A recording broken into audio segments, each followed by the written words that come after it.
আসুন এমন জীবন গঠন করি যেই জীবন সর্বাবস্থায় আমার জন্য সম্মানের হয়, ফাঁসির রশিতে ঝুললেও যেন সম্মানের হয়,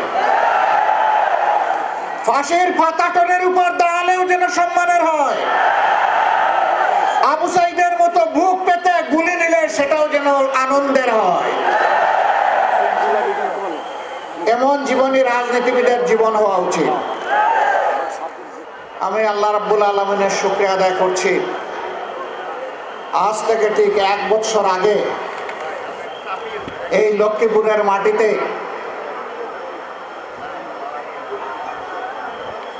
এই আঙ্গিনায় তো দূরের কথা, কোনো 1 ইঞ্চি জায়গার উপর দাঁড়িয়ে এমন একটি কথা বলতে পারবো তা কল্পনাও করি নাই। কেন করি নাই? আমার আগে জনাব মাওলানা এটিএম মাসুম বলে গেছেন, এই লক্ষ্মীপুর হাজার ঐতিহ্যের ধারক এবং স্মারক, অসংখ্য আলিম উলামার চারণ ভূমি, অসংখ্য জ্ঞানী গুণী ব্যক্তি এই লক্ষ্মীপুরে জন্ম নিয়েছেন, তারা দেশকে নেতৃত্ব দিয়েছেন।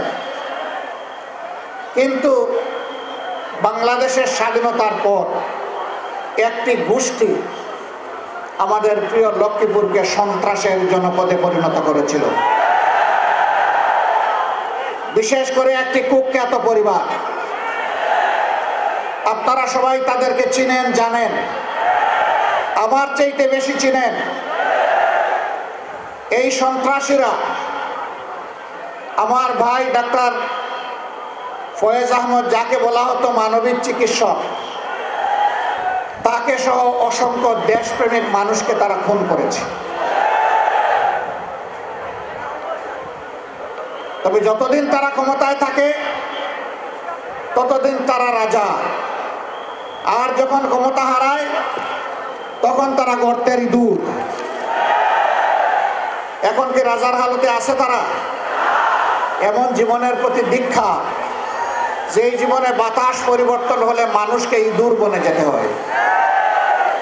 এমন রাজনীতিকে ঘৃণা করি, যেই রাজনীতি করতে গিয়ে দেশ ছেড়ে পালাতে হয়।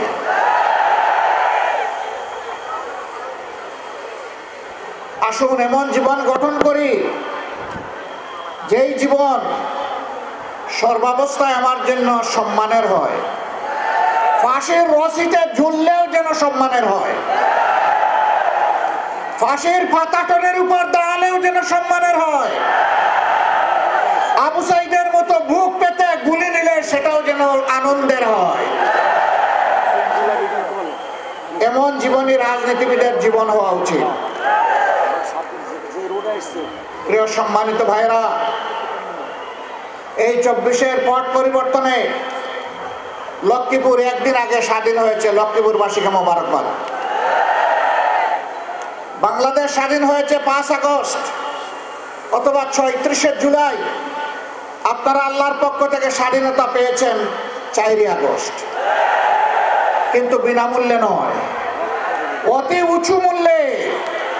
11টা তাজা প্রাণ এই শহরের মাটিতেই ঝরে গেল। জালিমদের হাতে এইভাবে যুগে যুগে যারা দুনিয়া থেকে বিদায় নিয়েছেন, আমি তাদেরকে গভীর শ্রদ্ধার সাথে স্মরণ করছি। মহান রবের দরবারে দোয়া করছি, আল্লাহ যেন তাদেরকে শহীদ হিসাবে কবুল করে। আমি শ্রদ্ধার সাথে স্মরণ করছি আমার অভিভাবক, আমার প্রিয় নেতা জনাব মাস্টার শফিকুল্লাহকে।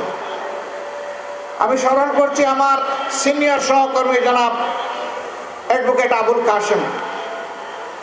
এরকম যারা এই জমিনে তিলে তিলে কষ্ট করে মানুষের কাছে ন্যায় এবং সত্যের দাওয়াত, ইনসাফ কায়েমের আওয়াজ পৌঁছে দিয়েছিলেন, আজকের এই জনসভা তাদের কষ্টের ফসল।